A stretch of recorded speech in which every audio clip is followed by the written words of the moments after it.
പണ്ട് പണ്ട് കാട്ടിലെ മൃഗങ്ങളെല്ലാവരും കൂടി വലിയൊരു സമ്മേളനം നടത്തി. ഈ സമ്മേളനത്തിൻ്റെ ഉദ്ദേശം ഒരു നേതാവിനെ കണ്ടുപിടിക്കുക എന്നുള്ളതായിരുന്നു. എല്ലാ മൃഗങ്ങളും അവരവരുടെ ഗുണഗണങ്ങളൊക്കെ പറഞ്ഞു. അങ്ങനെ എല്ലാവർക്കും ഇഷ്ടപ്പെട്ടത് കടുവയാണ്. അങ്ങനെ കടുവയെ കാട്ടിലെ രാജാവായിട്ട് തിരഞ്ഞെടുത്തു. ആ കാട്ടിൽ സിംഹങ്ങളുണ്ടായിരുന്നില്ല.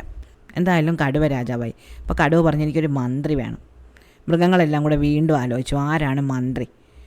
അപ്പോൾ പക്ഷികൾ പറഞ്ഞു, മൃഗങ്ങളിൽ നിന്ന് രാജാവുണ്ടല്ലോ, അങ്ങനെയാണെങ്കിൽ പക്ഷികളിൽ നിന്ന് വേണം മന്ത്രിയെ തിരഞ്ഞെടുക്കാൻ.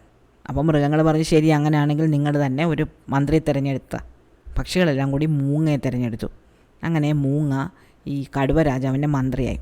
രണ്ടുപേരുടെ കാട് ഭരിച്ചു തുടങ്ങി. പക്ഷേ ഇവർ തമ്മിൽ ഒട്ടും ചേർച്ചയില്ല.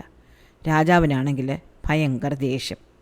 അദ്ദേഹമാണെങ്കിൽ പെട്ടെന്നാണ് തീരുമാനങ്ങൾ എടുക്കുന്നത്, പെട്ടെന്നാണ് കാര്യങ്ങൾ ചെയ്യുന്നത്. അങ്ങനെ മന്ത്രിയാണെങ്കിൽ ഒരു തണുപ്പനാണ്. എല്ലാം പതുക്കെ ചെയ്യൂ, എല്ലാം ആലോചിച്ച് ചെയ്യൂ. പല കാര്യങ്ങളും രാജാവ് പറയുന്നതൊന്നും ഈ മന്ത്രിക്ക് താല്പര്യമില്ല. അതിന് ഒരുപാട് മുടക്ക് ന്യായങ്ങൾ പറയും.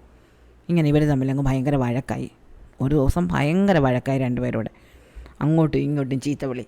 അങ്ങനെ ചീത്ത വിളിച്ചുകൊണ്ടിരുന്നപ്പം ഈ കടുവ രാജാവിന് അങ്ങ് ദേഷ്യം വന്നു. കടുവ രാജാവ് തൻ്റെ കൈ നൂർത്ത് ഈ മൂങ്ങയുടെ മുഖത്തിട്ട് ഒരൊറ്റ അടി വെച്ച് കൊടുത്തു. മൂങ്ങയുടെ മുഖം അങ്ങ് പരന്നുപോയി.